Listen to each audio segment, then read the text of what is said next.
Super power का चुनाव, कौन होगा अमेरिका का अगला राष्ट्रपति, इसकी खास कवरेज आपके लिए खास तौर पर सुबह 5 बजे से एनडीटीवी लेकर आ रहा है। हम लगातार अपडेट दे रहे हैं आपको। 538 में से अब तक जो रुझान और नतीजे सामने आए हैं उसके मुताबिक 26 इलेक्टोरल स्टेट पर, माफ़ कीजिएगा 23 इलेक्टोरल, अब बढ़ गया है आंकड़ा, 53 इलेक्टोरल सीट्स पर डोनाल्ड ट्रंप आगे चल रहे हैं राष्ट्रपति की रेस में, जबकि कमला हैरिस 3 इलेक्टोरल सीट पर अटकी हुई हैं पिछले 1 घंटे से। और ये जो नतीजे हैं वो धीरे धीरे कर जो सामने आ रहे हैं उसके मुताबिक अभी तक जो स्थिति साफ हुई है उसमें ज़्यादातर वो स्टेट हैं जो पारंपरिक रूप से रिपब्लिकन के साथ हैं, वहाँ पर रिपब्लिकन पार्टी ने अपनी जीत दर्ज की है, जबकि जो डेमोक्रेट स्टेट हैं वहाँ पर कमला हैरिस लगातार जीत रही हैं। लेकिन अब हमें देखना होगा कि जो 53 इलेक्टोरल सीट पर डोनाल्ड ट्रंप ने जीत दर्ज की है इसमें कौन कौन सी स्टेट हैं, यहाँ पर पहुँचेंगे। लेकिन उससे पहले एक दिलचस्प जानकारी आपके सामने रख देते हैं। कमला हैरिस और डोनाल्ड ट्रंप दोनों एक तरह से बाहरी हैं। कमला हैरिस की मां भारतीय रही हैं, पिता जमैका के थे, जबकि डोनाल्ड ट्रंप के पिता भले ही अमेरिका में पैदा हुए हों लेकिन उनके दादा जर्मनी से आए थे, यानी दोनों अमेरिका की डाइवर्सिटी की देन है। ये अलग बात है कि इस डाइवर्सिटी पर दोनों का नजरिया एकदम अलग है। अमेरिकी राष्ट्रपति चुनाव में डेमोक्रेटिक पार्टी के उम्मीदवार कमला हैरिस और रिपब्लिकन पार्टी के उम्मीदवार डोनाल्ड ट्रंप के बीच की कड़ी टक्कर। दोनों ने अपने अपने पक्ष में जमकर प्रचार किया। कैंपेन के जरिए दोनों ने खुद को अमेरिका के लिए बेमिसाल बताया। राजनीतिक दावे प्रतिदावे अपनी जगह। इस रिपोर्ट में जानने की कोशिश करते हैं कि आखिर कमला हैरिस और डोनाल्ड ट्रंप का जीवन किस तरह से अलग अलग रहा और दोनों किस तरह इस महामुकाबले तक पहुंचे। कमला हैरिस के जीवन के शुरुआती जो साल हैं वो कैलिफोर्निया के ऑकलैंड में बीते, जबकि डोनाल्ड ट्रंप न्यूयॉर्क के क्वींस में पले बढ़े। कमला हैरिस की मां श्यामला गोपालन हैरिस, जो कि भारतीय थी और लॉरेंस बर्कले नेशनल लेबोरेटरी में कैंसर रिसर्चर थी, साथ ही साथ वो सामाजिक कार्यकर्ता भी थी। कमला हैरिस के पिता डोनाल्ड जैस्पर हैरिस मूल रूप से जमैका के हैं, जबकि डोनाल्ड ट्रंप की मां स्कॉटलैंड में पैदा हुई थी और पिता फ्रेड ट्रंप तो अमेरिकी थे लेकिन वे जर्मनी से आए प्रवासी के बेटे थे। यानी कमला हैरिस और डोनाल्ड ट्रंप दोनों की पिछली पीढ़ियों का संबंध अप्रवासियों से रहा है। कमला हैरिस ने 5 साल कनाडा के मॉन्ट्रियल से हाई स्कूल की पढ़ाई की। बाद में वे वॉशिंगटन डीसी में हार्वर्ड यूनिवर्सिटी के ब्लैक कॉलेज में पढ़ी। ट्रंप जब 13 साल के थे तो उनके माता पिता ने उनको न्यूयॉर्क के मिलिट्री एकेडमी में दाखिला कराया। यहाँ उन्होंने 5 साल बिताया, मिलिट्री ट्रेनिंग ली, जिसमें उन्होंने नेतृत्व की क्षमता का विकास भी किया।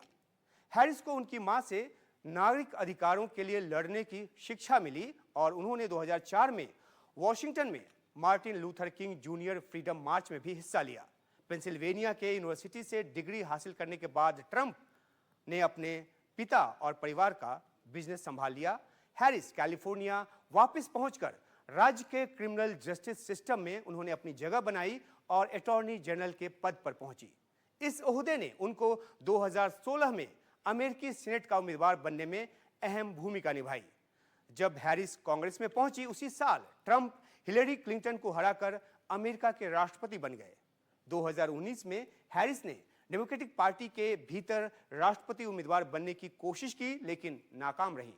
लेकिन जो बाइडेन ने उनको उपराष्ट्रपति पद का अपने लिए रनिंग मेट जो है वो बनाया। 2020 चुनाव में ट्रंप हार गए। उन्होंने फिर खुद को खड़ा किया राजनीतिक तौर पर और राष्ट्रपति पद के रिपब्लिकन उम्मीदवार जो हैं इस साल फिर से वो बने हैं इस चुनाव में।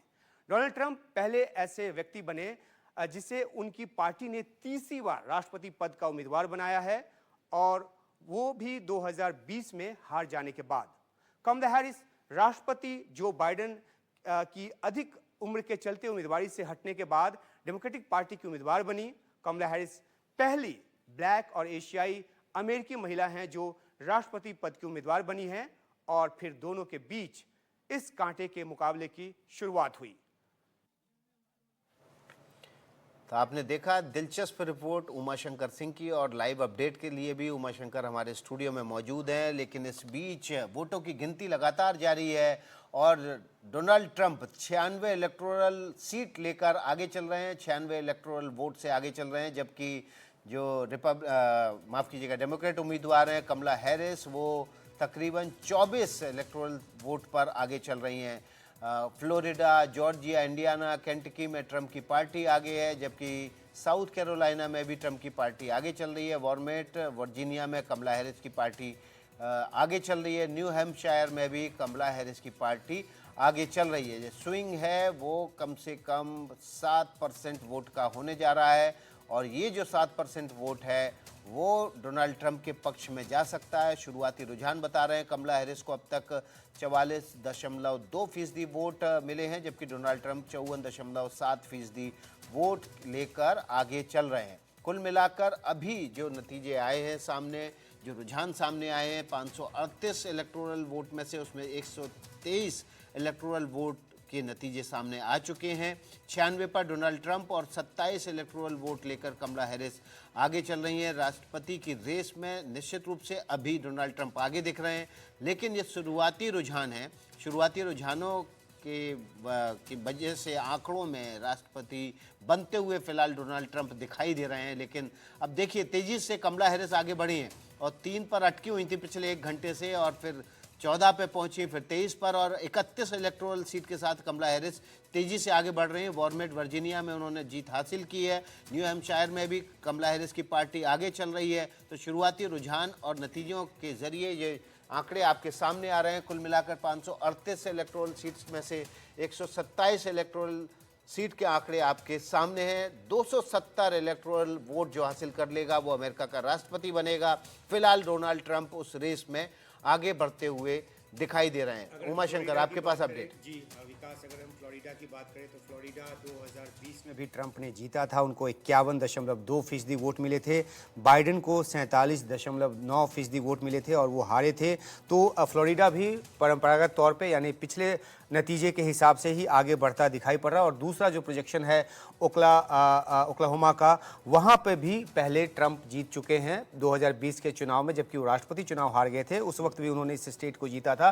तो ये 2 स्टेट भी जो जाते दिख रहे हैं, फ्लोरिडा बल्कि चला गया है CNN के प्रोजेक्शन के हिसाब से, और ओक्लाहोमा जाता हुआ दिख रहा है। तो दोनों स्टेट के नतीजे भी पिछले नतीजे के जैसे ही आगे आते दिखाई दे रहे हैं। मुझे टेक्सास भी बहुत इंटरेस्टिंग लग रहा है। वहाँ पे 11% रिपोर्टिंग हुई है। वहाँ पर कमला हैरिस अभी आगे चल रही हैं, जबकि आमतौर पर उसको माना जाता है कि वो रेड स्टेट है। जी बिल्कुल, आपने सही कहा। टेक्सास जो है वो ट्रंप ने जीता था पिछली बार, और 52.1% वोट से उनको मिला था, जबकि बाइडेन को 46.5% वोट मिला था, और वहां पे कमला हैरिस अभी आगे बताई जा रही है। बिल्कुल, देखिए ग्राउंड जीरो से हमारी सहयोगी गौरी द्विवेदी जुड़ गई हैं। गौरी, काफ़ी गंगा में पानी बह चुका है और 35 इलेक्टोरल सीट पर अब आगे चल रही है कमला हैरिस, और 96 पर डोनाल्ड ट्रंप आगे चल रहे हैं। जाहिर तौर पर जो नतीजे और रुझान है वो आना शुरू हुए हैं, और हलचल भी बढ़ गई होगी जहां पर आप मौजूद हैं, या कम हो गई होगी। बिल्कुल हलचल बढ़ गई है, बिल्कुल हलचल बढ़ गई है। यहाँ पे डीजे ने बजाना भी शुरू कर दिया, और उसने शुरू करने से पहले एक चीज़ बोली, if you want to create black history with me, sing along. अगर आपको यहाँ पे इतिहास रचना है, मेरे साथ गाना शुरू कर दीजिए। तो यहाँ पे बैंड वगैरह काफ़ी ज़्यादा शुरू हो गया है, और जो अधिकतर लोग यहाँ पे आए हैं कमला हैरिस के सपोर्टर, वो पिंक और ग्रीन ड्रेसेस में आए हैं। इसलिए क्योंकि जब वो यहाँ पर कॉलेज में थी तो उनका जो सॉरोरिटी था, AKA, उनके कलर्स पिंक और ग्रीन होते थे, इसलिए जो उनके समर्थक हैं वो सब पिंक और ग्रीन पहन के अंदर गए हैं। तो थोड़ी हलचल यहाँ बढ़ गई है, बट लेकिन जैसा मैंने कहा अभी शुरुआती रुझान है। कम से कम 1.5-2 घंटे तो वेट करना ही होगा, क्योंकि उससे पहले स्थिति साफ नहीं होगी, और उससे पहले वॉच पार्टी भले ही चले, कमला हैरिस जी जो है यहाँ पे वो सबके लिए नहीं आएगी। शी में भी वॉचिंग दिस, वो शायद देख रही होंगी अपने कुछ एक समर्थकों के साथ, बट वो सबके सामने तभी आएंगी जब नतीजे पूरी तरह से साफ हो जाएंगे। और अभी जैसे कादम्बिनी और उमाशंकर ने बताया, कोई एक्स्ट्रॉर्डनरी चीज़ नहीं हुई है। जो स्टेट्स रेड जाते हैं वो गए हैं, जो स्टेट्स ब्लू जाते हैं वो गए हैं। फ्लोरिडा 2016 में फ्लिप हो गया था, तो 2016 के बाद से वो रिपब्लिकन हो गया है, तो फ्लोरिडा उसी हिसाब से उसके नतीजे आए हैं। सिर्फ देखने वाली बात यह है कि कितनी जल्दी वो उसके नतीजे आ गए, उससे आपको पता चलेगा कि फ्लोरिडा कितना ज़्यादा अब डोनाल्ड ट्रंप की तरफ मूव हो चुका है पिछले 2 चुनावों के बाद। और जब गौरी हम आपसे बात कर रहे हैं, जब आपसे हम बात कर रहे हैं गौरी, उस वक्त टेक्सास का जो 2 मिनट के फर्क में जो चेंज आया है, 16% वोट्स की काउंटिंग हुई है और उसमें डोनाल्ड ट्रंप आगे बढ़ गया। अब बताइए कि ये कितनी तेजी से ये बदल रहा है। वहीं जॉर्जिया का भी 36% काउंटिंग हुआ है, वहां भी डोनाल्ड ट्रंप जो है वो आगे चल रहे हैं। और इस बीच फॉक्स का जो प्रोजेक्शन आया है उसमें वेस्ट वर्जीनिया को ट्रंप के पास चला गया, बता दिया गया है उस प्रोजेक्शन के तहत। और वेस्ट वर्जीनिया वैसे भी पहले भी रिपब्लिकन के पास। बिल्कुल गौरी, एक बड़ी खबर है इस वक्त। बड़ी खबर यह है कि नतीजों से पहले अमेरिकी शेयर बाजार में जबरदस्त बढ़त देखी गई है। ये जबरदस्त बढ़त देखी गई है नतीजों से पहले अमेरिकी शेयर बाजार में। इस वक्त की जो बड़ी खबर है, अमेरिका में राष्ट्रपति चुनने के लिए वोटिंग और काउंटिंग का सिलसिला चल रहा है, लेकिन उससे पहले शेयर मार्केट जो कुछ कह रहा है उसको समझना बहुत दिलचस्प होगा। गौरी, शेयर बाजार में बढ़त किस ओर इशारा कर रही है?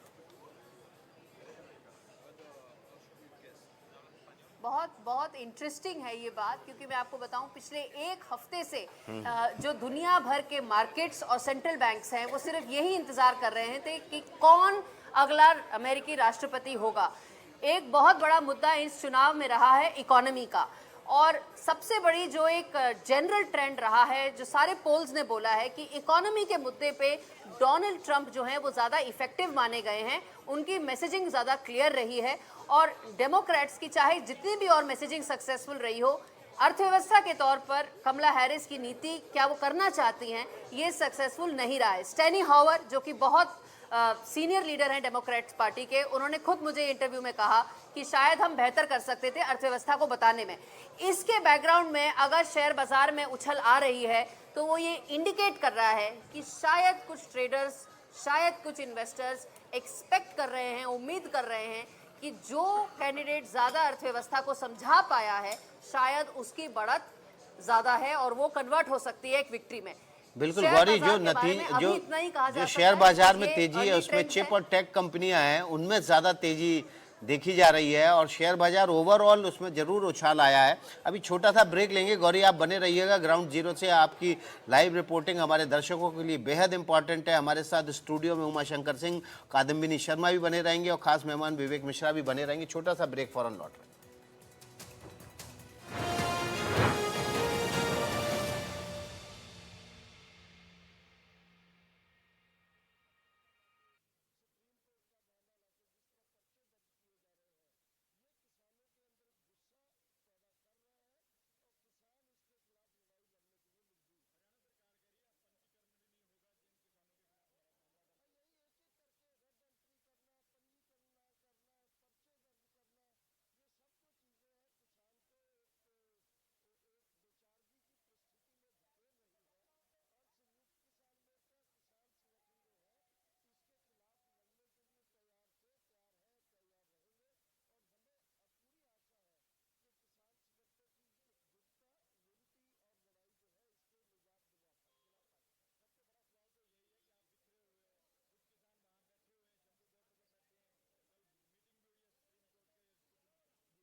सुपर पावर का चुनाव खास कवरेज एनडीटीवी पर सुबह 5 बजे से लगातार जारी है। हम आपको लगातार पल पल का अपडेट दे रहे हैं। 35 इलेक्टोरल सीट के साथ कमला हैरिस आगे चल रही हैं। 96 इलेक्टोरल सीट के साथ डोनाल्ड ट्रंप आगे चल रहे हैं। कमला हैरिस ने अब तक 44.2% वोट हासिल किया है, जबकि डोनाल्ड ट्रंप ने 54.7% वोट हासिल किया है। तो कुल मिला के डोनाल्ड ट्रंप अभी आगे चल रहे हैं, लेकिन कोई बड़ा उलटफेर नहीं हुआ है। जो पारंपरिक स्टेट हैं डेमोक्रेट की, वो उनके साथ हैं, और जो रिपब्लिकन की पारंपरिक स्टेट हैं वो उनके साथ चल रही हैं। कोई बड़ी उलटफेर वाली स्थिति यहाँ नहीं दिख रही है। 7 स्विंग स्टेट्स में भी अभी किसी का नतीजा पूरी तरह से नहीं आया है। जो रुझान है वो बता रहे हैं कि डोनाल्ड ट्रंप फिलहाल आगे चल रहे हैं। बहुमत 270 इलेक्टोरल सीट का है। विवेक मिश्रा हमारे साथ जुड़े हुए हैं खास तौर पर वॉशिंगटन से, जबकि जाकिर हुसैन विदेश नीति के विशेषज्ञ हैं, वे भी हमारे साथ जुड़े हुए हैं। विवेक मिश्रा, ये चुनावी नतीजे से पहले शेयर बाजार में जबरदस्त उछाल आया है। चिप कंपनी और टेक कंपनियों में उछाल है, जबकि पिछले एक हफ्ते से लुढ़का हुआ था पूरा शेयर मार्केट। मेरे ख्याल से आप देखेंगे कि जैसा चिप्स एंड साइंसेज एक्ट जो पास किया था बाइडेन एडमिनिस्ट्रेशन ने, उस एक्ट 2022 में पास किया था चिप्स एंड साइंसेज एक्ट, जिससे पूरे चिप्स और टेक्नोलॉजी के इंडस्ट्री में काफ़ी खलबली मच गई थी, क्योंकि इंपोर्ट रेस्ट्रिक्शंस हो गया था। कई कंपनियों को चाइना से सप्लाई चेन कंसंट्रेशन हटा के दूसरे देशों में ले जाना पड़ा था। साउथ ईस्ट एशिया और साउथ एशिया, जैसे भारत में कई एप्पल की कंपनी और वेयर हाउसेस शिफ्ट किए गए थे, जो भारत में भी कई आए थे, बैंगलोर और मुंबई में खासकर।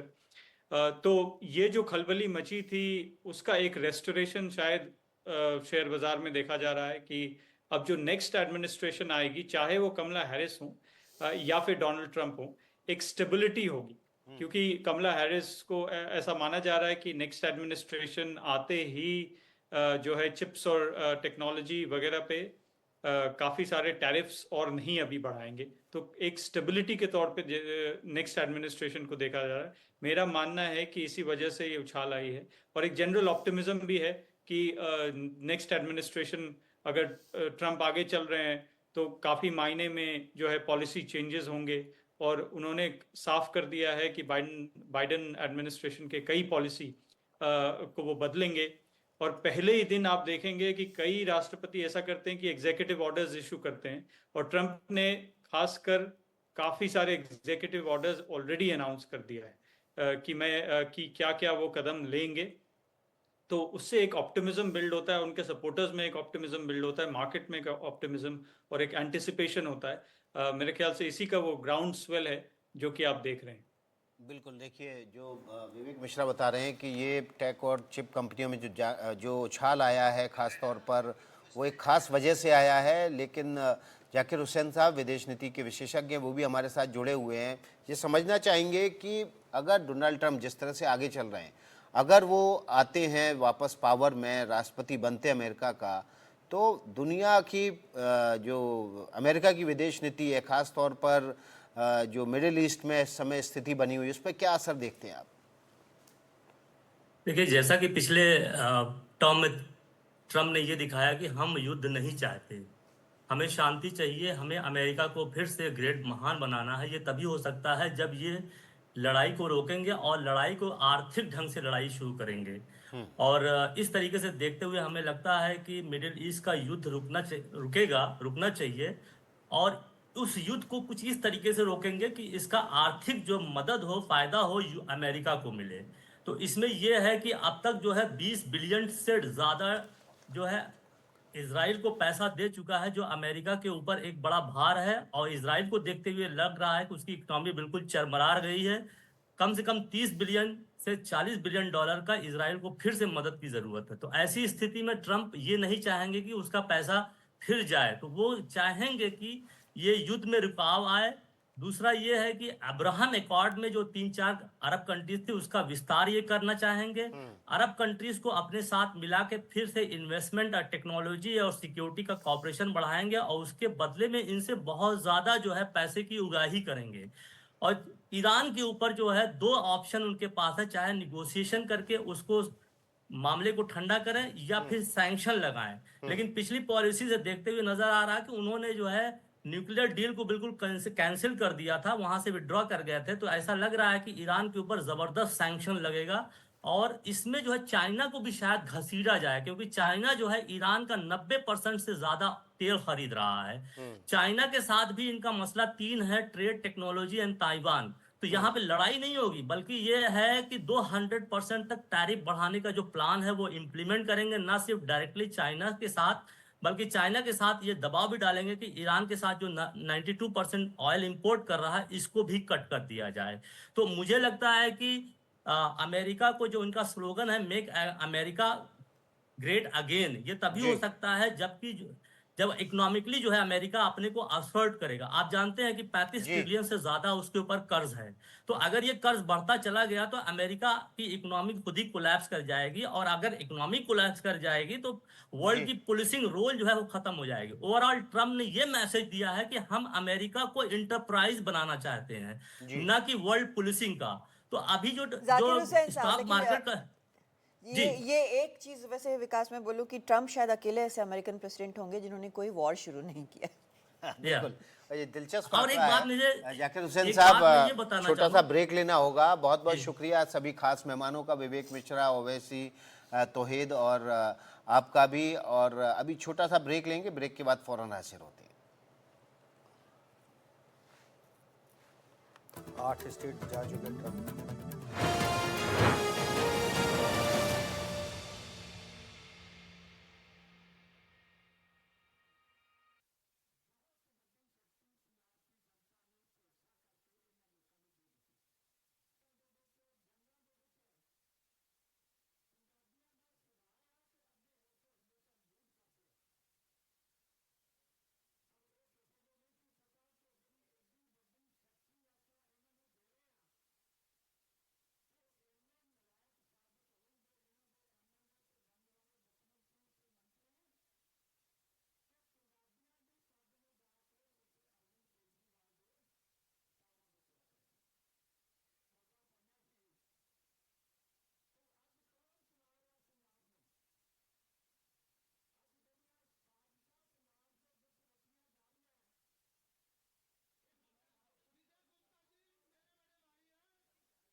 ब्रेक के बाद आपका स्वागत है। सुपर पावर का चुनाव नतीजों का दिन है। आज वोटिंग भी चल रही है अमेरिका में, और साथ ही साथ वोटों की गिनती भी शुरू हो चुकी है। अभी तक के रुझान के मुताबिक जो कुल आंकड़े सामने आए हैं, 538 इलेक्टोरल सीट में से 130 इलेक्टोरल सीट के नतीजे सामने आ चुके हैं। 35 पर कमला हैरिस आगे चल रही हैं, जबकि 95 पर डोनाल्ड ट्रंप इलेक्टोरल सीट के साथ आगे चल रहे हैं। कुल मिला के वेस्ट वर्जीनिया, वर्मोंट, वर्जीनिया, इसके अलावा 6 स्टेट के नतीजे और रुझान सामने आ चुके हैं। डेमोक्रेट और रिपब्लिकन का जो मुकाबला है वो, उसमें डोनाल्ड ट्रंप आगे दिखाई दे रहे हैं। जो स्विंग है अभी तक वोटों का, वो 6.3% वोटों का स्विंग वो खिलाफ जाता हुआ दिखाई दे रहा है कमला हैरिस के, और ये पक्ष में जाता दिख रहा है 7% वोट के साथ डोनाल्ड ट्रंप के। कुल मिला के कमला हैरिस को 45% वोट मिले, जबकि डोनाल्ड ट्रंप को 43.8% वोट मिलते हुए दिखाई दे रहे हैं। रुझानों के साथ साथ शेयर मार्केट खुला तो वहां पर शेयर बाजार में ज़बरदस्त उछाल देखा गया। एक हफ्ते से लुढ़का हुआ अमेरिकी शेयर बाजार तेजी से आगे बढ़ा। टेक और चिप कंपनियों में यहां पर तेजी दिखाई दी और कुल मिलाकर जो नतीजे अभी तक सामने आए हैं या रुझान सामने आए हैं, 130 इलेक्टोरल सीट के नतीजे सामने आ चुके हैं। 270 इलेक्टोरल सीट लेने वाला अमेरिका का नया राष्ट्रपति बनेगा। इंडियाना, कैंसास, केंटकी यहाँ पर रिपब्लिकन पार्टी को जीत मिली है। Michigan, new Hampshire, north Carolina यहाँ पर भी रिपब्लिकन को जीत मिली है। ओहायो, ओक्लाहोमा और पेंसिल्वेनिया यहाँ पर रिपब्लिकन पार्टी आगे चल रही है। Rod island, south Carolina, Tennessee यहाँ पर भी रिपब्लिकन पार्टी आगे चल रही है। वेस्ट वर्जीनिया, वर्मोंट और वर्जीनिया में भी रिपब्लिकन पार्टी आगे चल रही है। माफ़ कीजिएगा, वर्मोंट और वर्जीनिया में डेमोक्रेट आगे चल रहे हैं। यहाँ पर रिपब्लिकन पार्टी पिछड़ी है, जबकि वेस्ट वर्जीनिया में रिपब्लिकन पार्टी को बढ़त मिलती हुई दिखाई दे रही है। उमा, आपके पास कुछ अपडेट है? विकास, जो 13 स्टेट अभी तक जिसके रुझान आए हैं, वो अगर हम अपने दर्शकों को 2 वर्टिकल में बता दें तो ट्रंप के पास Alabama, Oklahoma, Tennessee, Florida, South Carolina, Indiana, Kentucky और वेस्ट वर्जीनिया जो है, और ये 2020 में भी ट्रंप ने जीता था। दूसरी तरफ जो 5 स्टेट जहाँ पे कमला हैरिस आगे हैं, Connecticut, Maryland, Massachusetts, Rhode Island and Vermont, तो यहाँ जो है वो बाइडेन जीते थे 2020 में। तो बिल्कुल परंपरागत तौर पे ही जो अभी तक रुझान जो है वो दिख रहे हैं, कोई फेरबदल अभी तक इन स्टेट्स में नज़र नहीं आ रहा। तो उमाशंकर ने जो जानकारी दी, दिलचस्प जानकारी की अभी तक की जो स्थिति है, डेमोक्रेट अपनी स्टेट में जीत रहे हैं और रिपब्लिकन अपने स्टेट में जीत रहे हैं। कोई बहुत बड़ा उलटफेर नहीं हुआ है, लेकिन जैसे जैसे नतीजे सामने आएंगे 7 स्विंग स्टेट्स पर सबकी नज़र होगी कि आखिर उन स्टेट्स पर पिछले बार के मुकाबले इस बार क्या बदलाव आता है। बदलाव आने की सूरत में ही अमेरिका में राष्ट्रपति के लिए जो पार्टी है उसमें बड़ा बदलाव देखने को और एक मिलेगा। दिलचस्प बात यह भी है कि जो स्टेट जहां पे पॉपुलर वोट जिस पार्टी को ज़्यादा मिलता है, पूरा का पूरा इलेक्टोरल कॉलेज वोट जो है उस पार्टी को चला जाता है। तो इसलिए स्टेट का काउंट ही सबसे ज़्यादा इंपॉर्टेंट रखता है। बिल्कुल। और हमारे साथ जो अमेरिका के चुनाव नतीजों को लेकर, वोटों की गिनती को लेकर जो विशेष कवरेज है वो लगातार जारी रहेगी। फिलहाल छोटा सा ब्रेक ले रहे हैं, 7 से 8 के बीच में आप देखिए।